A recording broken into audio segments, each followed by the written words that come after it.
So, all right. So we're live now, and Juwan just skated under the wire. Got here. How many demerits do I get for being late?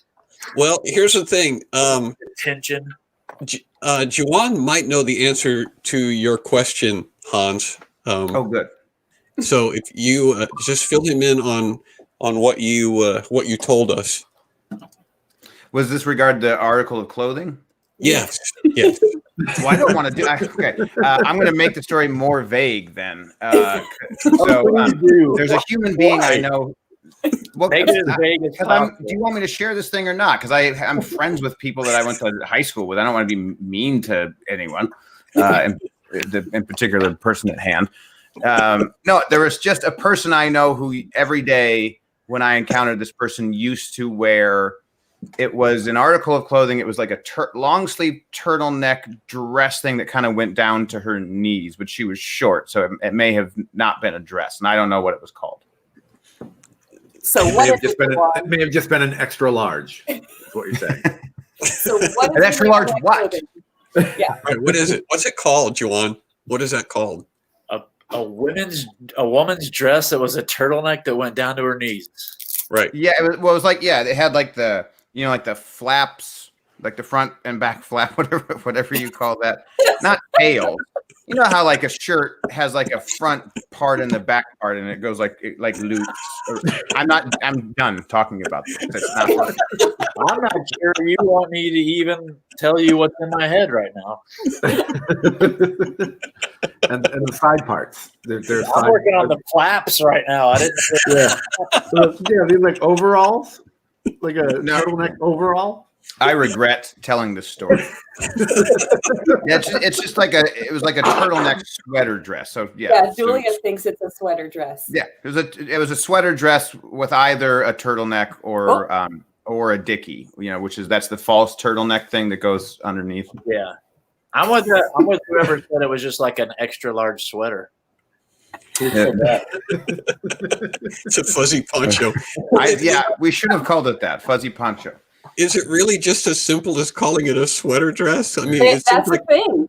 Yeah, that's a real thing. Seems like we could have ascertained that for ourselves just by that's what a 4-year-old would call it, right? Let's get this party started. Do you know what's weird to me is that girls have 8 million names for their items of clothing, but then they still have one that they just call a top, which is like very lazy.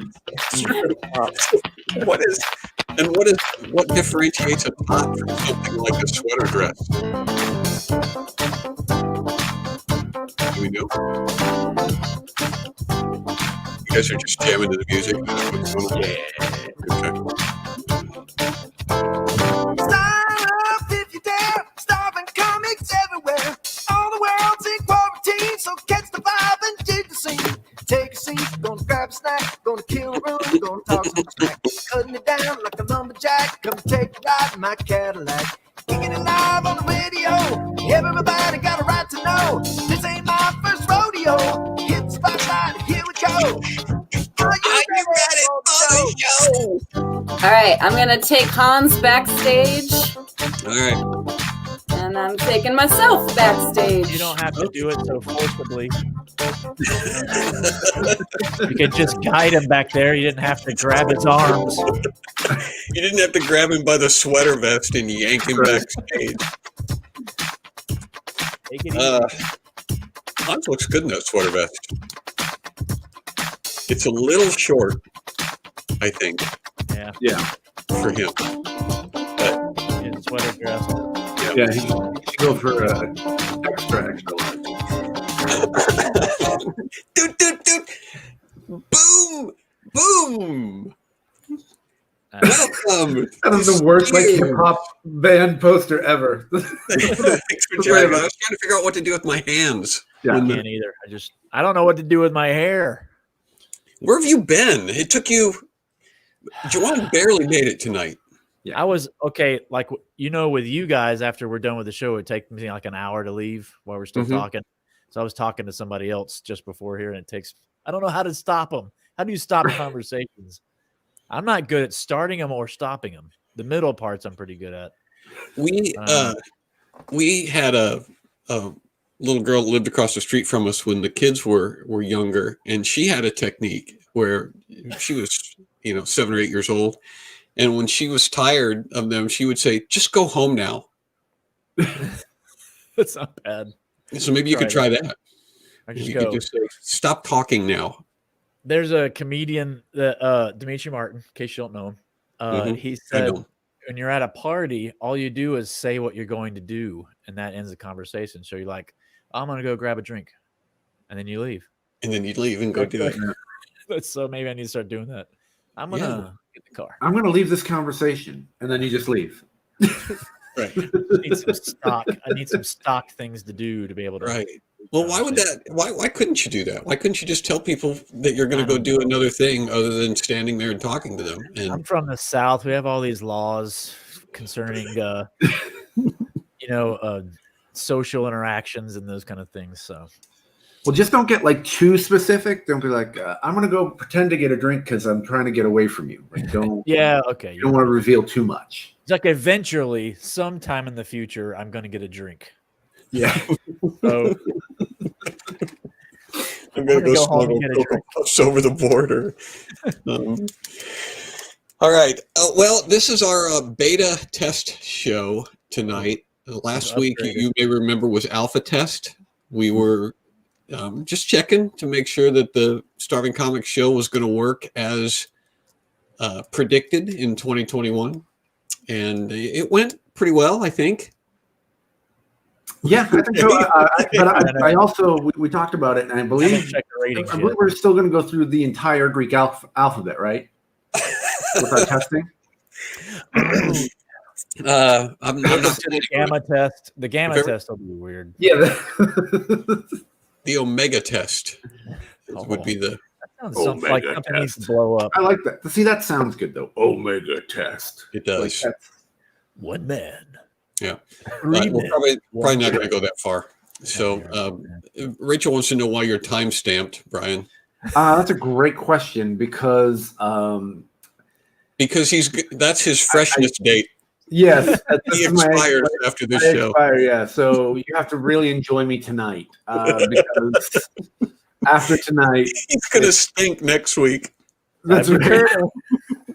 I don't know I don't even want to know what you look like when you start to curdle. Yeah, this is just it's not pretty. It's not pretty. We're doing this for when they come back. This is a what do they call that? Time capsule. Yeah.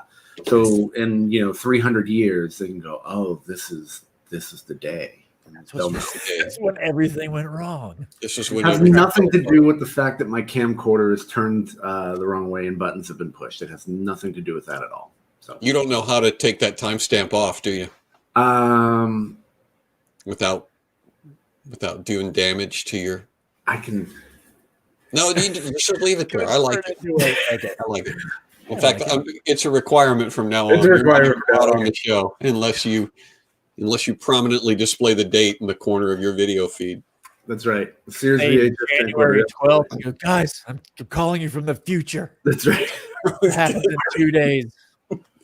All right, we've got so many things to do tonight, you guys. So quit messing around. This is our ASMR show.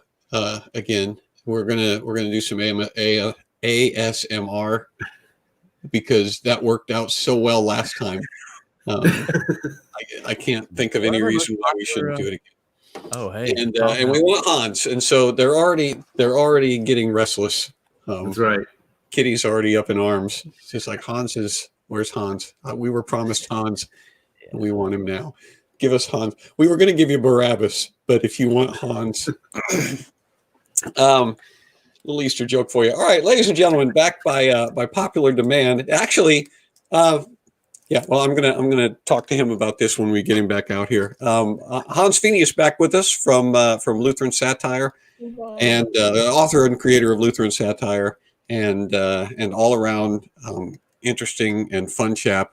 So put the emojis together, and Kitty, you better lead the party on this because you're the one who's impatient about it.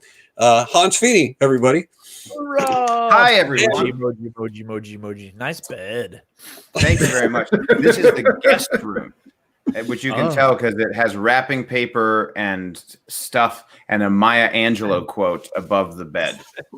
That's how you know it's the guest room. We can't see the quote. I don't even know what it is. I love my wife, and she got it, and I trust that she has read it. I know it says Maya Angelou at either the top or the bottom. You trust that she's read it, and it is appropriate. There should be quotes for every room in the house. There should. I want to get one above my bed that's just the quote from Conan the Barbarian, where he says that what is best in life is to crush your enemies, to see them driven before you, and to hear the lamentations of their women. That is, I often recite that before I fall asleep. Actually, that's right. It's a very soothing. What are the I also want to get one with in my downstairs, so like the main floor, half bathroom that most of us who have 2-story houses have. I want to get a sign that's just right across the wall from the other side of the wall from the toilet. That's very fancy lettering with calligraphy, and it just says, "This is not a pooping bathroom." Lower down, so they have to. It's after they sit down to see it. Yeah. Once they're halfway invested. Yeah. After it's too late. Yeah. and then they have to make a decision. Yeah. You can put that on the underside of the lid. So when you raise it up. There you go. What are you doing?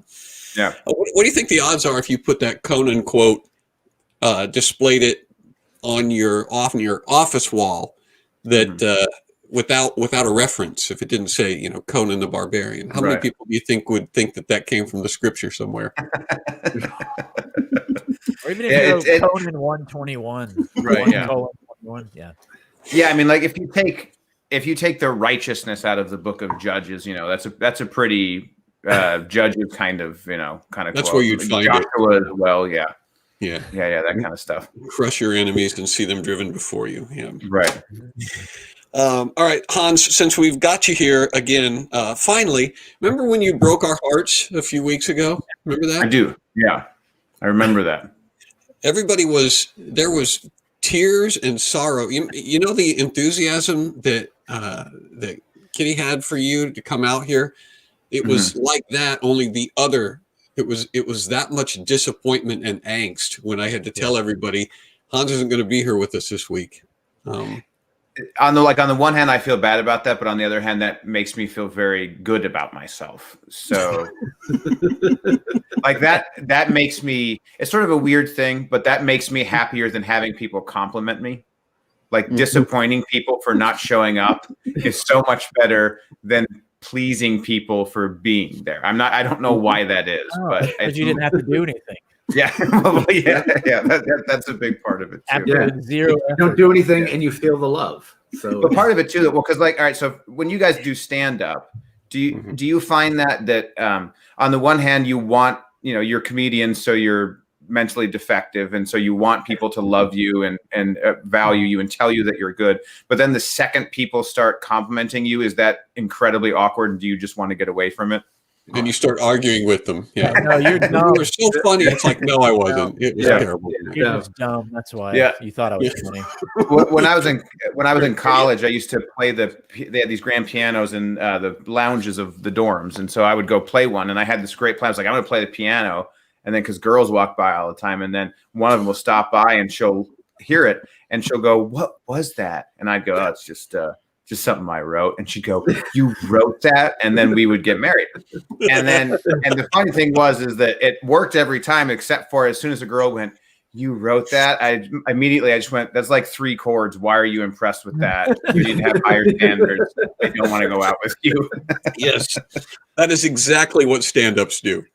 Yeah. Or the other thing is, if they're not enjoying it, some of us, you go, "Oh, I want to get that person." And then sometimes the little switch goes, "You know what? I'm going to make you hate this show the most by just giving you the most attention and just making you miserable by making everybody else laugh and not you."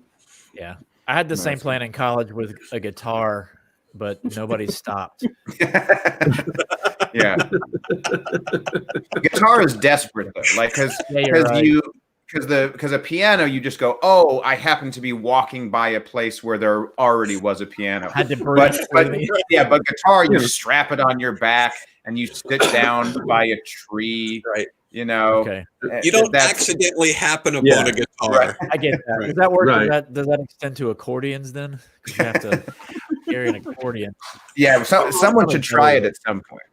And then comedy is the most desperate because we're actually out searching for people. Hey, can you all get together, please? Go somewhere. Now, Could you move up? Could you Yeah. guys move up and stop Just talking to listen. each other and pay attention to me? Yeah, that's true. Harmonica's even more desperate because you can literally carry that around in your pocket and just whip it out. It's, oh, I forgot I had this. I forgot I was carrying this. Right here. So now that we finally have Hans back, guess who's going to start leaving musical instruments around the city? Juan DeVivo.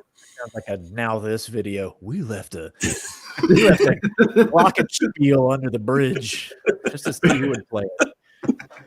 We left Hey, 3 who's this? kazoos on the outskirts of Scattered the around. post office. Let's see what they do with them. Is this a? It's a xylophone. All right, so we've got Hans here. So I'm going to do another quick affirm or deny, Hans. Oh, right, yeah, and get your feedback. Affirm or deny these things. So it's mostly Lutheran stuff, I think. Yeah, Okay. mostly Lutheran stuff. Okay, so affirm or deny. The original script from Lutheran satire went on to become the screenplay Chariots of Fire. Affirm or deny. You know, I would say true, so that I could make a joke about Chariots of Fire, but I have never been able to sit through that movie. It's a lot of running in slow motion. The movie would take you 25 minutes to watch it if they just ran it at a normal speed. So I couldn't handle it. It's like that'd be fun on YouTube. It's like Chariots of Fire, except the running is at normal speed. right. That's a great. That would be a good YouTube channel. Yeah, it's one of those movies like I've Excalibur is like this for me. I've tried to watch it about 10 times, and every time I just after about 5 minutes, like I can't do this. So that is interesting. Have you noticed that in movies, like the faster things are supposedly going in real life, the slower it's actually happening on the screen? And that was remember the $6 Million Man? Remember that television series? Mm-hmm. And when he was going as fast as he could go, he was like in slow motion. And it always kind of bugged me that it's like, why can't you just show him going, 55 miles an hour when what's wrong with that? I think, well, for $6 Million Man, I think because the Benny Hill show had already come out, they would do all those fast forward scenes with Oh, right. That's a good point. Yeah, so the theory was that speeding things up is inherently comedic, but slowing them down is more dramatic. Yeah. The But like Titanic, the actual boat sank faster than the movie. Right. But the movie is longer than the actual boat sinking. So That's true. That's crazy. Good trivia. All right, so he denies that because he thinks that Chariots of Fire is boring. Yeah. Mm-hmm. All right. Following the practice of naming heresy after its leader, the name Lutheran originated as a derogatory term used by Johann Eck during the Leipzig debate in July 1519. I mean, I know generally that's true. That sounds pretty true. All of the characters and the dates sound pretty accurate to me. So yeah, it is true that the name Lutheran started off as a pejorative, and then it just kind of stuck. And this is a thing that annoys Lutherans because we feel like all of the other names describe us better than they describe the people that have them. Like my sons the other day were talking to me. And they said, "What is Baptist?" And I said, "They're the ones that don't baptize babies." And they go, "They named them after the thing that they don't do." I was like, "Yeah, I know. It's weird. It's like if you called Lutherans papists, like why do you call that? Oh, because we don't believe that the Pope is the head of the church. Like, well, it's a weird way to name it. It'd be like if you had a kid. You're like, "Who's this? This is not Dave and not Steve." Well, that's confusing. Well, but it was originally meant to be an insult, sort of like Yankee we Doodle ran with it, yeah. Right, and you just took it upon yourself, which is what you should do. That's the best way to keep people from insulting you. You just take their insult and say, "Yeah, I'm gonna You can just call me that from now on. Yeah. Just call me a Lutheran. You know, have at it. I don't know if we were the first people to ever do that, but I'm going to claim that we were. Well, it says I got this from a website that is 25 interesting facts about Lutherans. That's And 24 more than there actually are. Well, but that was the top interesting fact. that was easily the most interesting of the 25. Right. Yeah. Some of the other ones were just straight up statements of doctrine, and I'm like, well, how is this interesting? This is just what you believe. Okay. Right, Jesus. Given a chance, affirm or deny. Given a chance, Lutherans will clear snow from their driveways with a flamethrower. Well, I would hope that anyone would do that.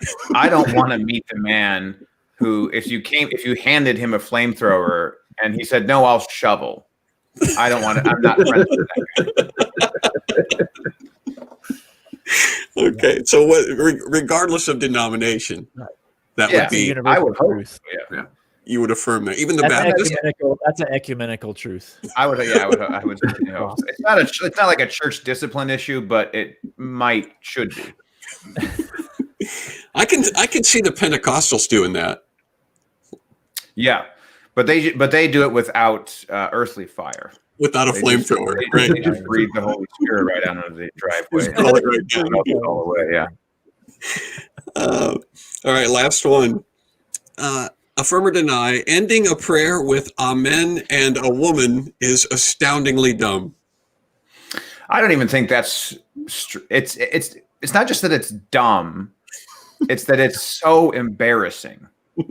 It's like, you know, it's like, you know, how like if you were a kid in the 1990s, which I was, and your parents saw something cool and they go, "Oh, do you think that's the bomb?" And you go, I need you to never say that again, or I'm moving to Panama and changing my name. Yeah.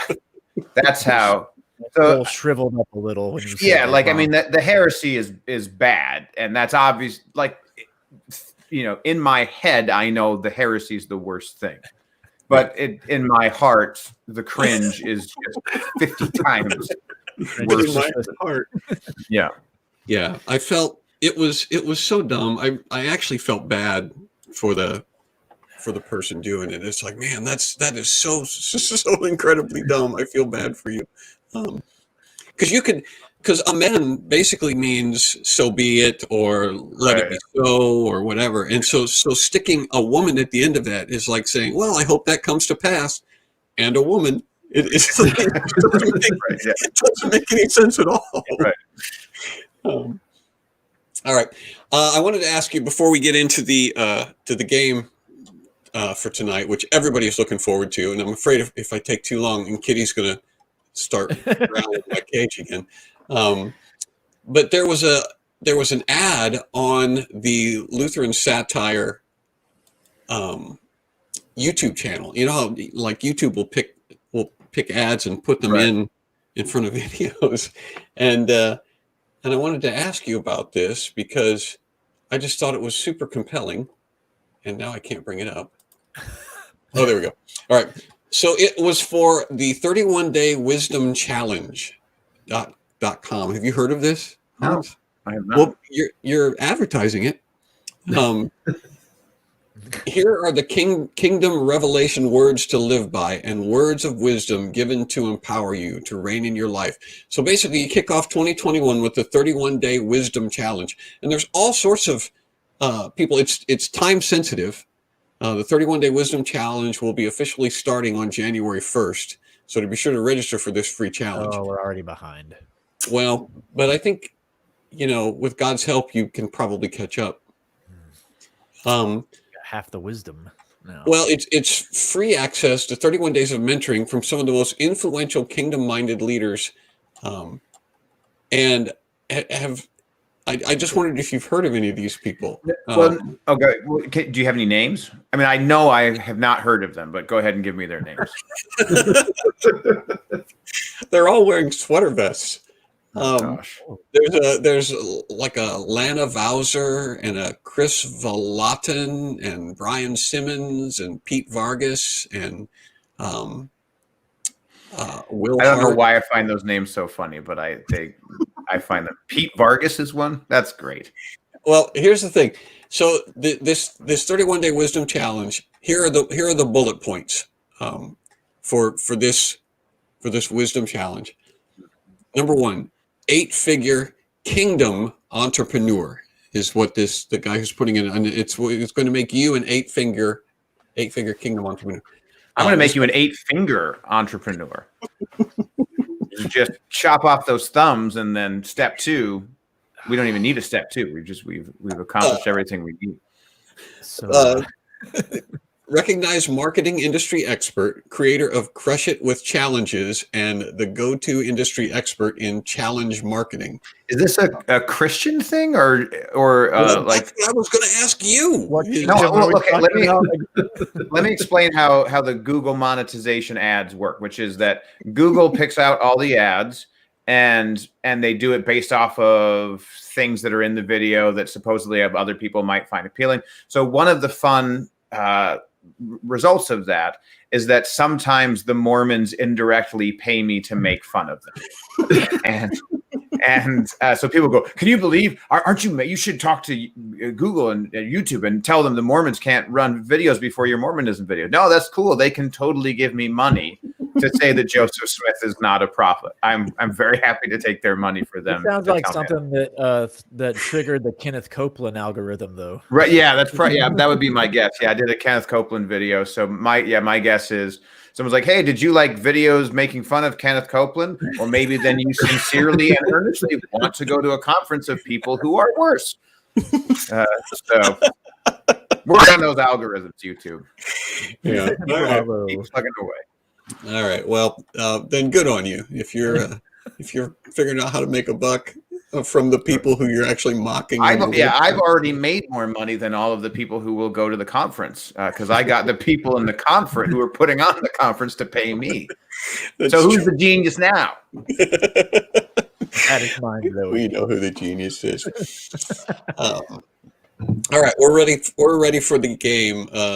Ms. Producer, if you want to pull it up. This is a little concept. It's a modification of an idea that came from Hans Fiene. He sent me a thing, an email a little while back and said, "Hey, I've got an idea for a segment on the show. How about comedians make fun of church logos?" And I love that concept, and so we ran with it. And I invented a little game called Church or Tavern. And what I'm going to do is show you a series of logos, and you guys are going to have to figure out whether it's a church or something else. Maybe a tavern, it may be a brewery, but whatever. I'll let you know what the comparison is. But I thought what was neat about this, that little cover sheet there, it says your church is unique and your website should be too. And if you look at those fingerprints, they are exactly identical. As we all know about fingerprints. No fingerprints are two fingerprints are the same because they come in multiple. So like you can have the same pattern as other people, but they're different colors. They're different shades of blue, right? That's how you differentiate. All right, so first one, if you want to bring that one up and let our people look at it. You guys can look at it. Oh, gosh. People at home can look at it. Now, one of these is a winery, and one of them is a church. And you are... The top one is a ginger ale. I'm sure of that. There's no ginger ale on this page. Oh. Yeah. It does look like a coffee company. They both look like they could be coffee places. So what do you think? I mean, the rooster on the bottom just, that's a winery. But wine does not come from chickens, though. No, I learned that the hard way. What? You ferment the eggs and stop on them, right? This has hints of chocolate and oak and a slight touch of spoiled chicken egg. I was trying to figure out what diseases chickens have as I was going with that. But sulfur. beak and claw disease. We I would go. Oh gosh. I'm right. I do look cool. So who? Yeah. So go ahead and reveal it. Producer, somebody said it. Brian said that the bottom one was. There it is. Oh, there we go. Somebody actually said E.J. Gallo Winery. But no offense to St. Rita Catholic Community, but it looks more like a ginger ale thing now than it did. Yeah. Before. Yep. St. Rita now with lime. Yeah, it's not the regular ginger ale. It's the one where they use actual ginger. It's like Right, yeah. It's St. Rita. It's bubbly. It's refreshing. It's crisp. It's also confusing because St. Rita is the patron saint of people who get sick on airplanes. So that's gather, worship, quench your thirst, renew.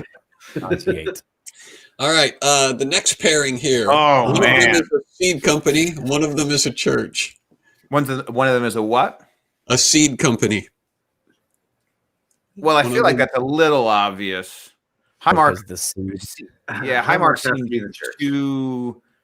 Oh, I don't know. I mean, Harvest has like that perfect evangelical vagueness to it. But You don't know if it seems so obvious that I have to think it's the opposite. You know, that's my only logic. I go, that just makes too much sense for this game. But plus there are churches that like vague word themselves out of the Bible, like out of Bible language. You know, so they, so it's like faith, like truth, and then all of a sudden it's impact, and you're like, well, I don't know what that means. Right. Yeah, you guys nailed it. There's Brian looks good. There's There. Juan. Got hair. Look at that. That's nice. It's some nice Looking hair. around the Harvest, of course. There's probably 1,000 Harvest churches. Yeah. Oh gosh, you're right.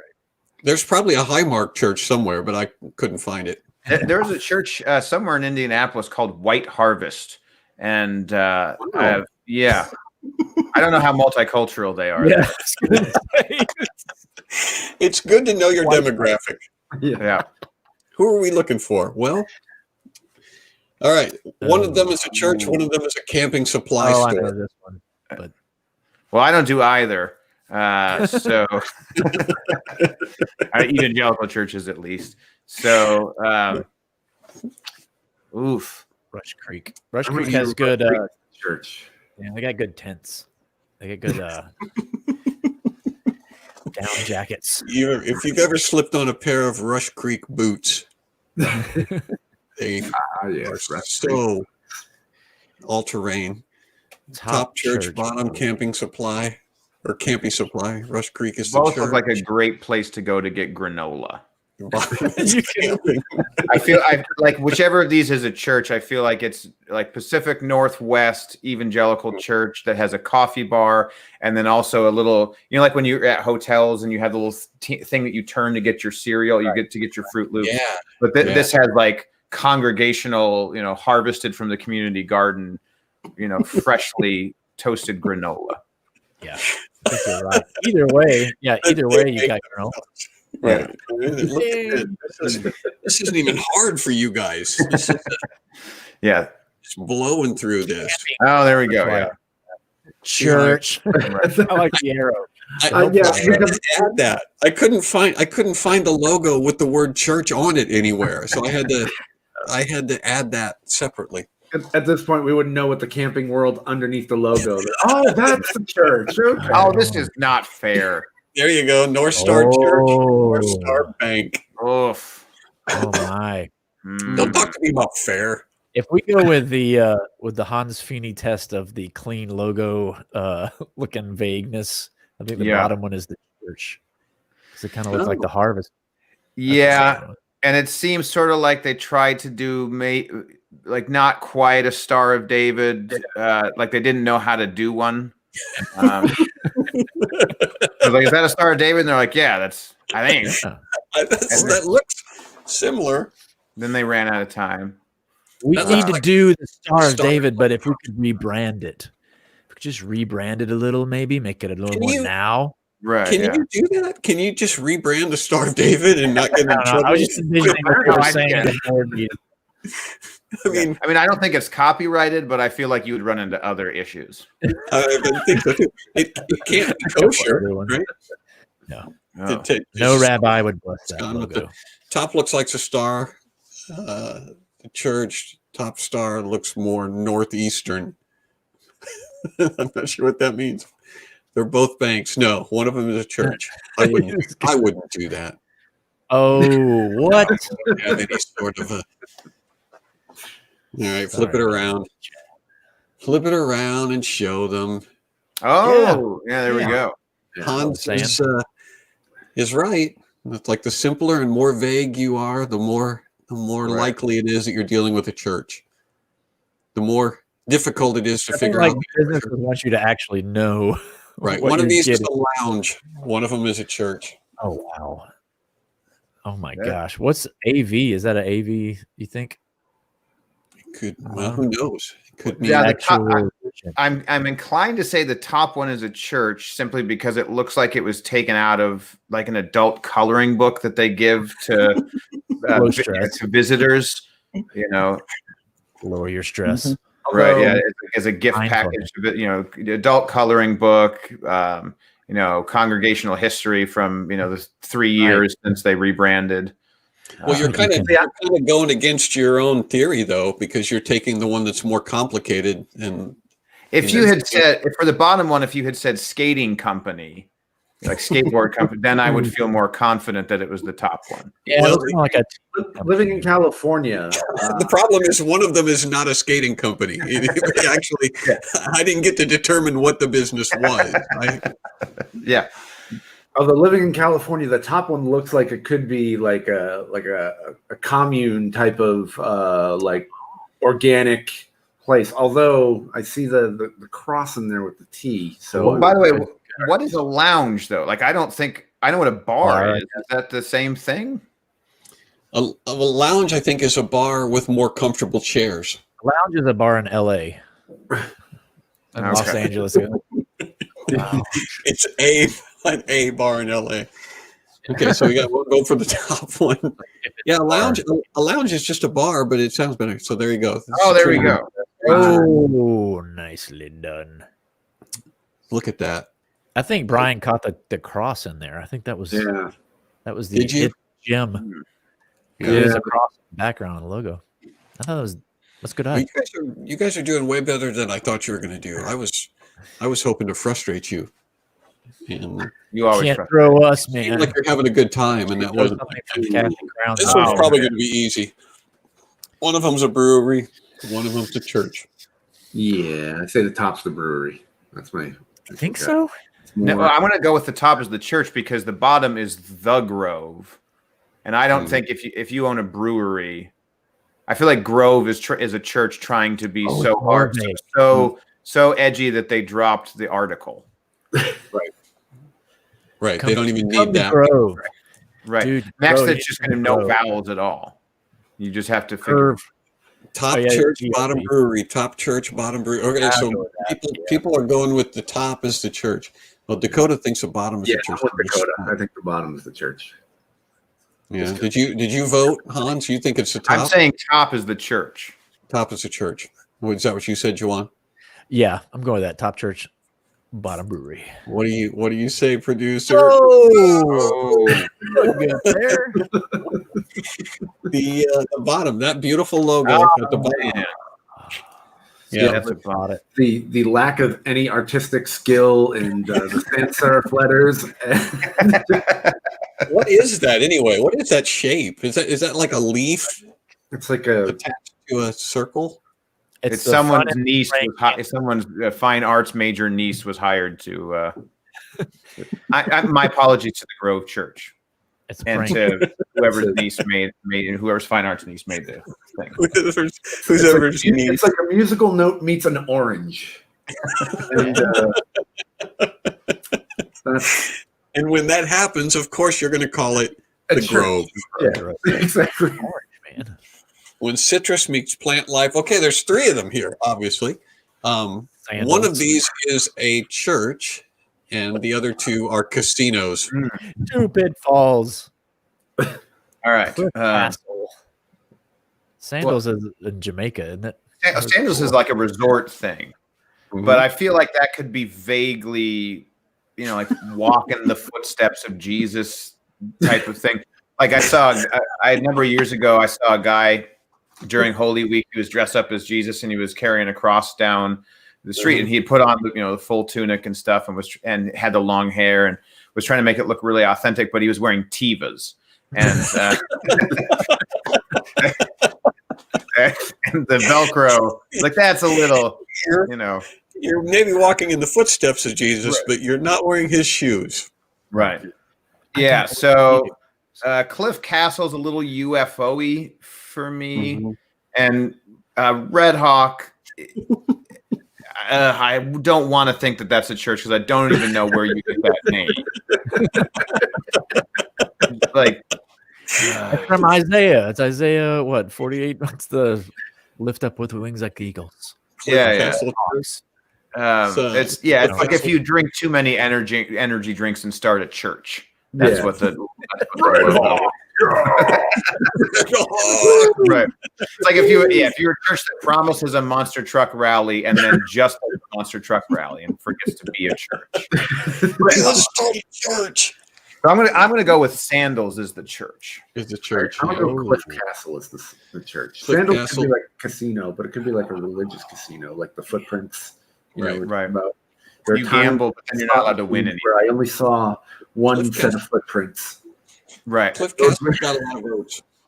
Well, just to be the odd man out, I'm going to say that Red Hawk is a bunch of bikers that started a church and misread Isaiah 48. Perfect. Okay, so go ahead and flip it. Yes! Oh, Wow. Oh. Sandals Church. I admire your willingness to go that far out on a limb, Juwan, just to make it interesting. Yeah.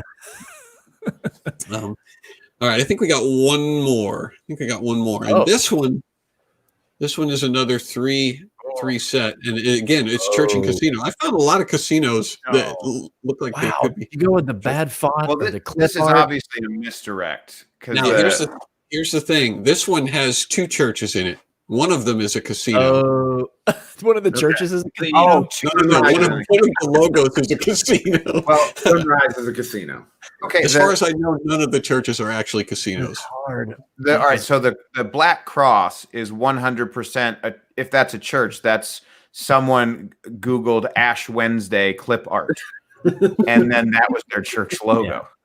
I mean, it's so obvious that but it's also hard for me to believe that it's that Right. horrible. That's Ashes from or Beauty from Ashes Community Church. It looks like they zoomed in on a treasure map. Like where X marks a right. Zoom right in on that. It just looks like not a lot of effort was put into it. However they got there, it was not through a lot. People think Suncoast is a casino predominantly. That's a tire company, isn't it? Anyway, Sunrise is church, Suncoast is casino, Black Cross a pirate church. We'll see you Sunday.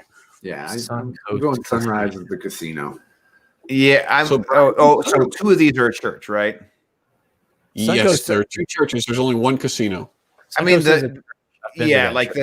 got to be it's got to be the Ash Cross and then Sunrise, because Suncoast looks too much like it does look like a soda logo though, so that could be a church. They loved Sunkissed, and they were like, but the Ash is just like that's too depressing to be a casino. You can't see a church with their motto is sweet and refreshing. Suncoast. Yeah. I like how you're right. Yeah, I'm gonna go with Suncoast and the Cross are a church, and Sunrise is the casino. when Hans in doubt, he picks out the most horrible logo and goes, "That's probably the church."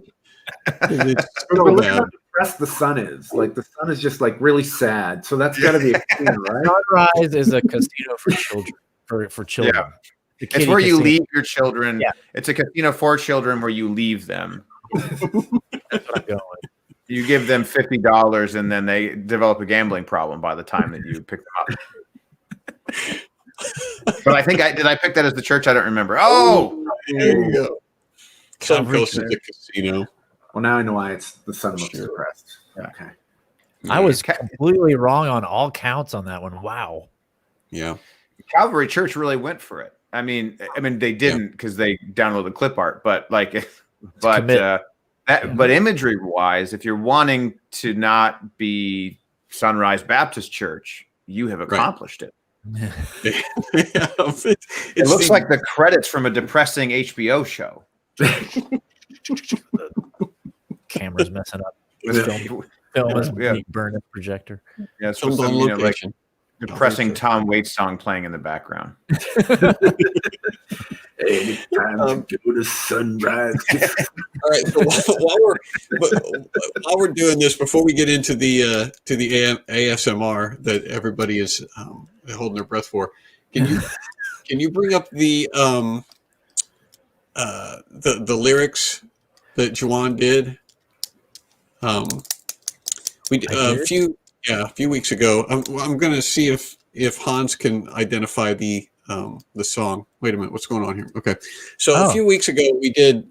Juan did some Millennial translations of hymns and Christmas songs and things like that. Familiar hymns. He rewrote them in Millennial language, and this was one that he did a couple of weeks ago. So can you read that, Juan? Let me get into the vernacular here for you. It's is your boy forget all about my fam? Leave y'all on read? Is your boy gonna ghost his squad and drop all the Liddy times? Go off then, Broseph, about all the Gucci times. Finna have hella zero ultra. Conflab the danky times. Now, do you recognize that that holiday song? Well, is this metrically the same as the original? Well, the translation doesn't. It's not one for one. So I had to go with the more accurate translation. Okay. The meter doesn't. I'm really glad that I don't know. I'm proud of myself for not knowing. So, no, I have no clue. Okay, that's fair. The only reason that we would have gotten it was because we didn't happen to know what the lyrics were. So that's actually Auld Lang Syne. Yes. Yeah. So it's should old acquaintance be forgotten, never brought to mind. And yeah. The problem with that is I only knew the first two lines of that song, and I didn't understand what half of the line was. Oh. Well, what we discovered was that that's the case for just about everybody. Yeah. When it comes to Auld Lang Syne, they don't even know the song to begin with. Right. So when you put the Sunrise Baptist Church is now taking Juwan's version as the new hymn. So. Yeah, Tom's recording it right now. Go on, Broseph. Go on, Broseph. We have we did some ASMR a few weeks back, and it was so popular that people were literally bombarding our email inbox with requests for more ASMR. And so I have taken it upon myself to come up with another ASMR that I'm going to share. And I don't know if the rest of you guys had an opportunity to come up with an ASMR that you do. Yeah. Okay. I thought a good one you just mentioned earlier, holding your breath would be a great ASMR. Holding your breath? Yeah. I thought that was a good idea.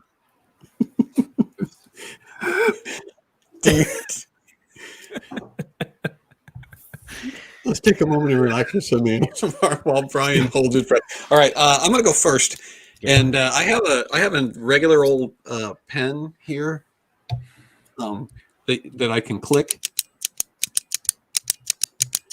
and I discovered. Can you guys even hear that? Yeah. All right. Yeah, plug in your headphones. I'm nodding off. Discovered that. Look at this. If I lightly tap the Star Spangled Ding Dong that is now calcified on the table next to me.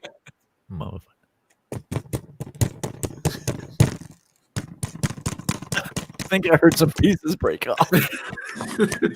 Some spangles. It's Star Spangled ASMR. And I'm going to do an hour of that and put it on YouTube. That just every muscle in my body just relaxed. Just And that will get more views than all of our shows combined. I hope so. And I'm going to start selling 31-day challenges, wisdom challenges. When you make all that money from that, do you know what you should buy yourself? Is more microphones, because you don't have enough. You could have 5.1 surround sound. 3 or 4 of them. You just need to have a couple of booms hanging in from the shot. You get in there and smack that ding dong. We have some uninitiated folks like about the ASMR, so we may have to. I forgot what it stood for. Audio. Yeah, I forget the actual. But it is basically, long story short, it's a lot of noises or people whispering really quietly into the microphone and tapping and making noises. And so they do things like this. And a lot of people listen because they think it's going to make their brain tingle and it makes them relax and feel good and fall asleep. Right. Did you see Julia yelling at us? Like she goes, whisper. There was like 3 exclamation points right there. Like, what's wrong with you? During the segment. That's like when you have kids crying in church and the mom so the kid is at volume here and the mom telling him to shushing him is up here. Yeah. Like that's 50 times louder. It's not working. That was worse. I remember my mom going, you are embarrassing me. Autonomous sensory meridian response. Meridian response. There it is. Autosensory. So what do you got, Brian? Well, I got, if you remember last time I had a guitar and I got a lot of flack because a guitar is not a good ASMR thing. So I'm not going to do a guitar. I ended up with drumsticks this time because they're great. You can get closer to the mic. You can come in and you can do this, and then you can also, if you really want to do a little bit of taps.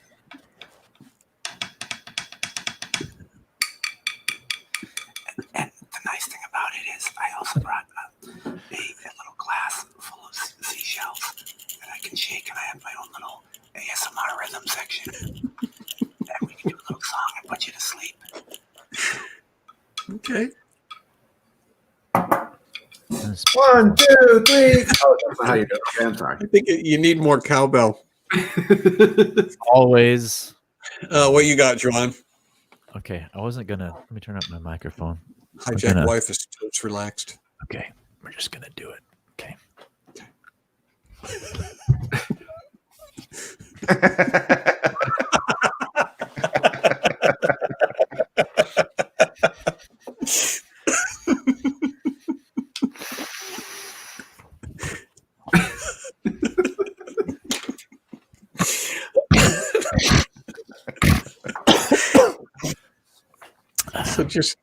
So silently reading to yourself. Mm-hmm. And turning pages. Oh, sorry, okay. All right. The Christian voter. Okay. All right. Did you bring an ASMR, Hans? Yeah. Well, I mean, I found one when you guys started talking about it. So yes, I prepared. I think this is going to be a good one. How hard it is to do this. I've got this was some kind of leg to something in my house that I don't know what it belongs to. So it's got this sort of bolt thing, rope screw thing at the end, and then I've got a guitar pick, and so we're just gonna. This is like a hobo's marimba.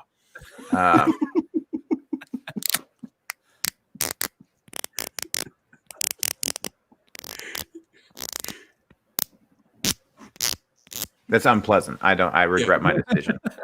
No. It's not unpleasant. Actually, that was your slapdash thrown together ASMR was better than the thing that I've worked on for days. So, and I think actually all of the things that we did do are like legitimate ASMR things that people would. I have a Pope Francis bobblehead. Maybe not the Star Spangled Ding Dong. Maybe not that. I was going to say, if other people are out there smacking a pan against a petrified ding dong, I'm going to have words with them. That's intellectual property, I John. regret being here. That's my thing. Oh, Hans wins. Yeah. Everything's a competition. Everything is a competition. Okay, good point. we've got to do lines, but I have to do one of these weird news items. So I'm going to have the producer bring up the first one, and then we'll save the others for next week. Weird news. I love weird news. Weird news, party time. Are we guessing she's it got- first? Well, we have a Is it from Germany? really sophisticated system for showing these pictures. Germany, Japan, or Florida. That's the one right there. You just went Florida, past it. That's it. Sophisticated Right. system. She's going to bring this up. What is this, you guys? No, that's a family Christmas vacation reenactment. It's a man converting to Lutheranism.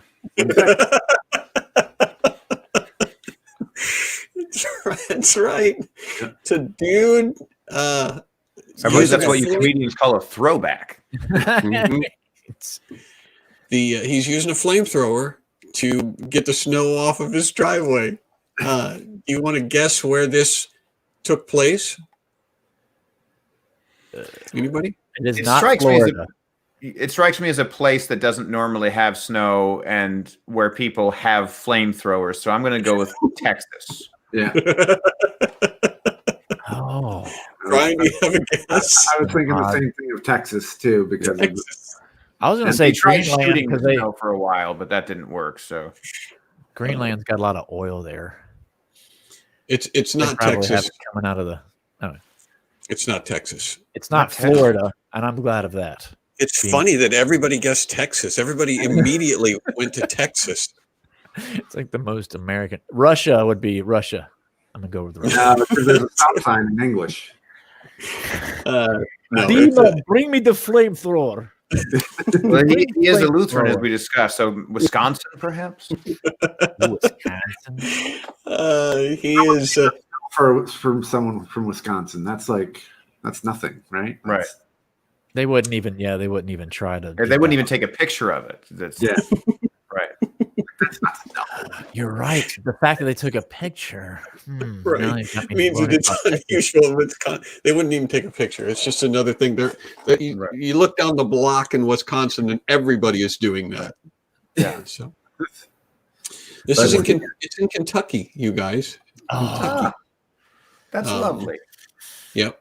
The guy stunned his fans. I guess he's got fans. After a relative filmed him standing in his driveway wearing nothing but a white bathrobe, socks, slippers, and a hat, creating the cousin Eddie from the National Lampoon's Christmas Vacation.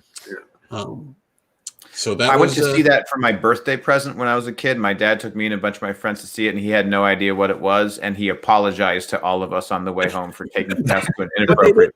you didn't leave. You didn't Very leave. You're just like, you watched the whole movie. Yeah, it was rough. I remember him being viscerally uncomfortable. So my dad is very pious, but also did not know what National Lampoon meant.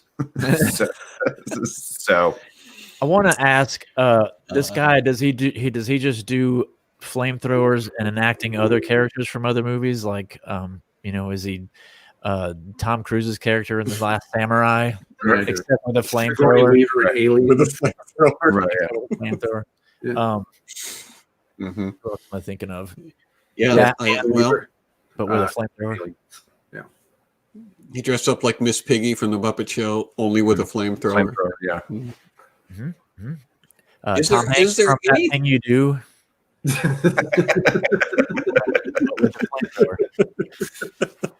Yeah. Only with a He was the genie from Aladdin. With the Right. flamethrower. Oh, that would have been a short movie, wouldn't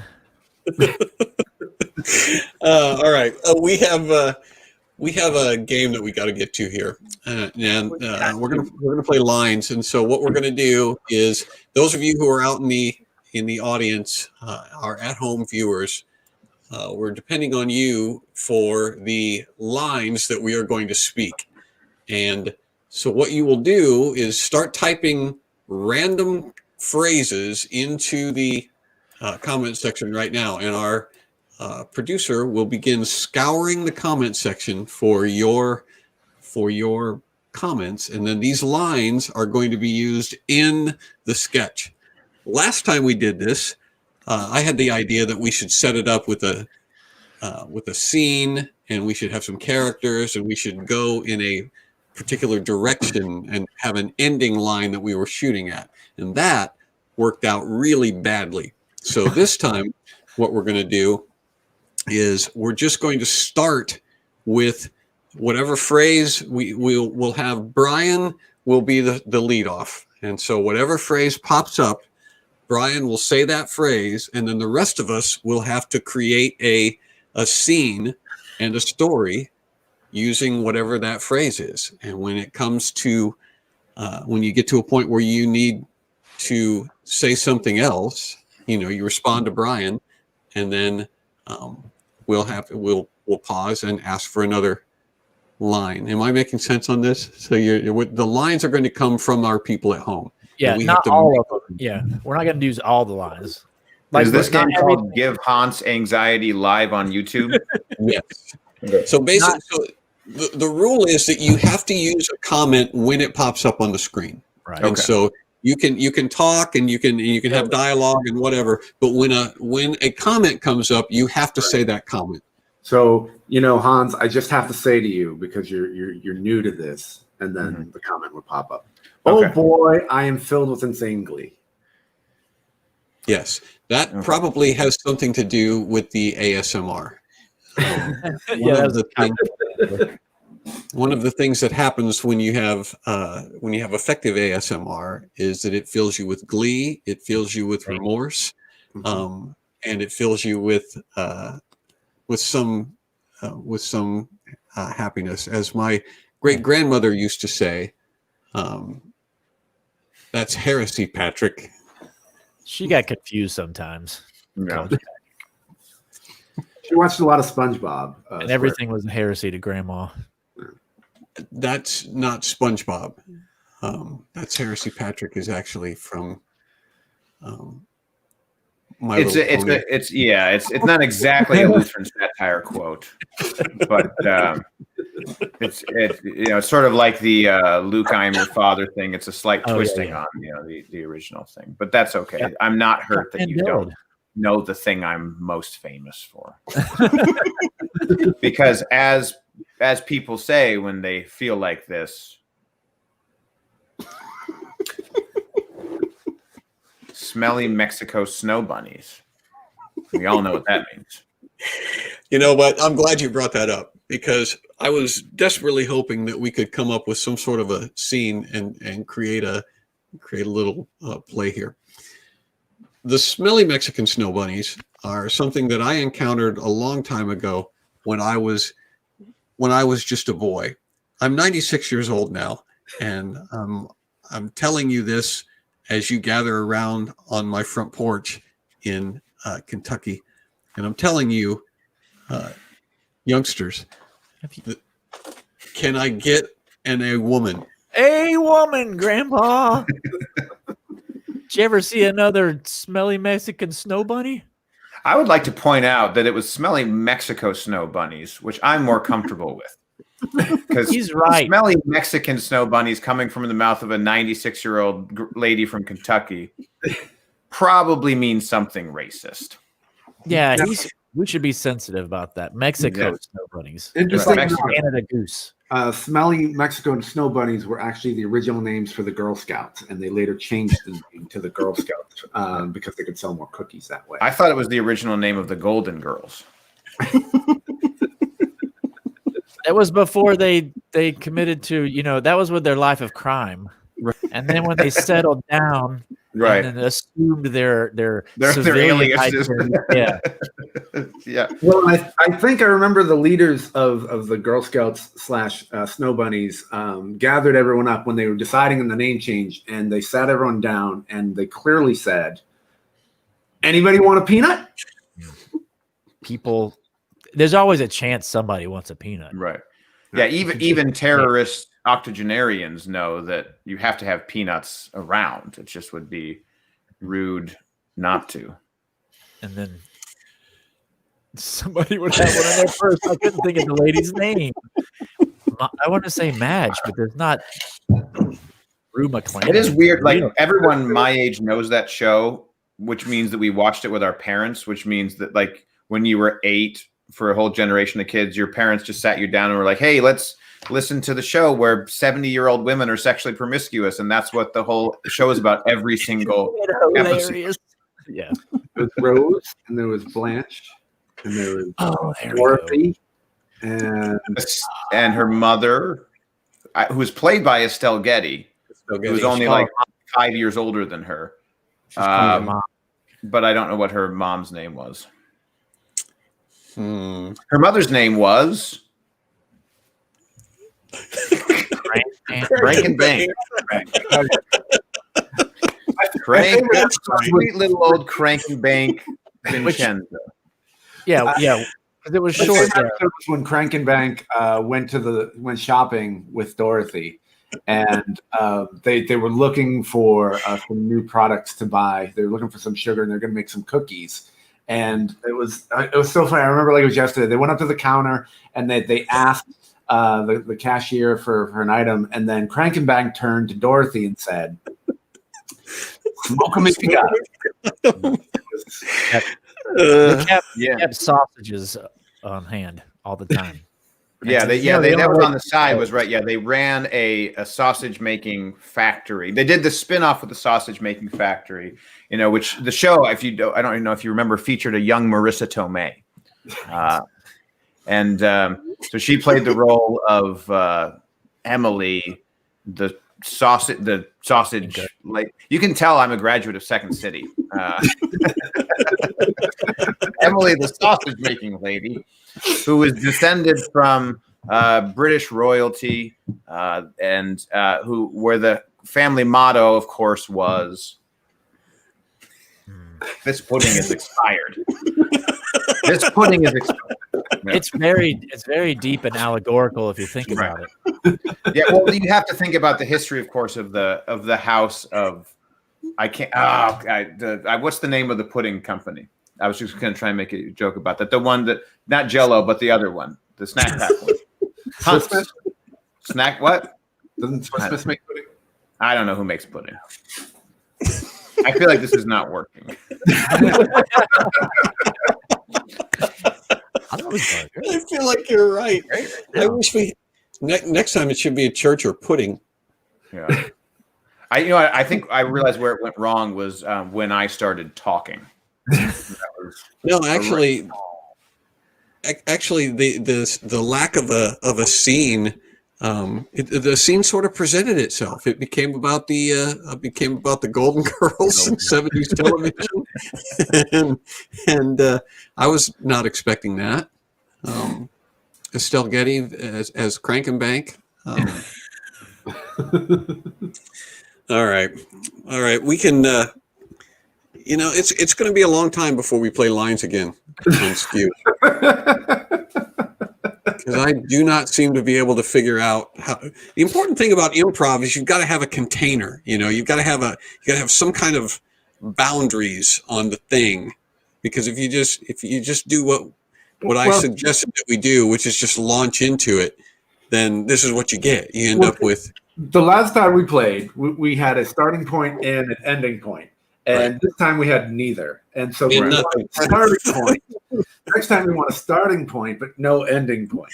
So this time all we had was good intentions. That's all. And you guys thought we were doing that, but that was all part of the plan. Yeah. We've rehearsed that all week. Yep.